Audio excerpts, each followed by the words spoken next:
እንቢታዋ ከአንገት በላይ የምሰል አለመሆኑን ገብቶታል። ሴቶች ለመግደርደር ሲፈልጉ እንዲህ እንደ መርግ የከበደ ቀዝቃዛ ቃል አይናገሩም።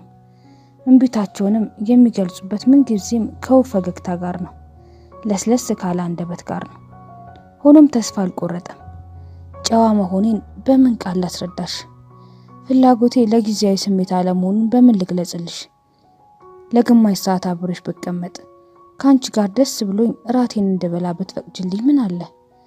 ብቸኝነቴ ከወንዶች ለሚቀርቡኝ የግብዣ ጥያቄ በጸጋ መቀበል እንዳለብኝ የሚያስገድደኝ ከመሰለ ተሳስተሃል። ቢሆንም ገዳም ውስጥ አለመሆንሽን ታውቂያለሽ። ቢያንስ ይሆነኛል ብለሽ የምታስቢው አንድ የትዳር ጓደኛ ከአእምሮሽ ላይ አይጠፋም።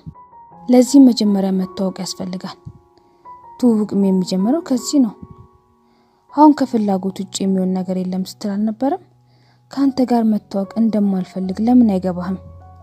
አፍ አውጥታ ባትሰድበውም አመናዝቀዋለች። በቋፍ ላይ ትዕግስቱም አለቀበት። ከዚህ በላይ እንድዋረድ ዝግጁ አይደለሁም።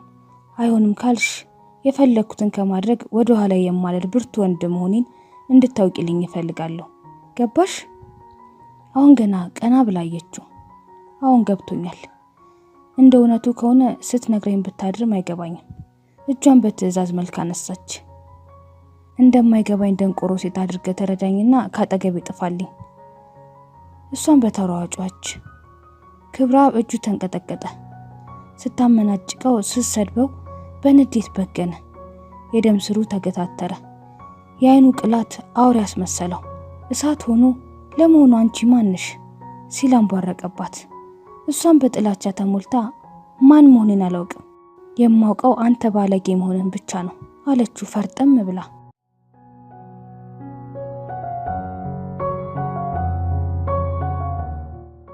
ከዚህ በፊት ማንም ሰው ካዋረደውና ከበደለው በላይ ማዛ አዋርደዋለች። በምን እንደሚበቀላት ግልጽ አልሆነለትም እንጂ ስልጣኑን መከታ አድርጎ ድምጥማጧን ቢያጠፋ በወደደ። ስጋዊ ስሜቱ ብን ብሎ ሲጠፋ ተሰማው። ሸርሙጣነሽ አጉል ጨዋ መሳይ አላት በቁጣ ፍሙ። ቃላቶቹ የፈጠሩባት ስሜት ከምትቋቋሙ በላይ ነበር ያቆሰሏት። ራሷን መቆጣጠር አልቻለችም። በንዴት ገንፍላ ሳያስበው በጥፊ ጆሮ ግንዱን አቃጠለችው። ይህኔ ነበር የክብረአብ ስሜትና ሁኔታ እጅግ መለዋወጡን የተገነዘበችው። አስተያየቱ ፍርሃት ስለለቀቀባት ሳምቧ አየር መሳብ እስኪያቅተው ድረስ በሩጫ ተፈተለከች። እሱም ባለበት ደንዝዞ ትንሽ ቆየና ፊቱን በመዳፉ ሞሽቆ በትግታ ጥርሶቹን እያንገጫገጨ ተከተላት። እርምጃ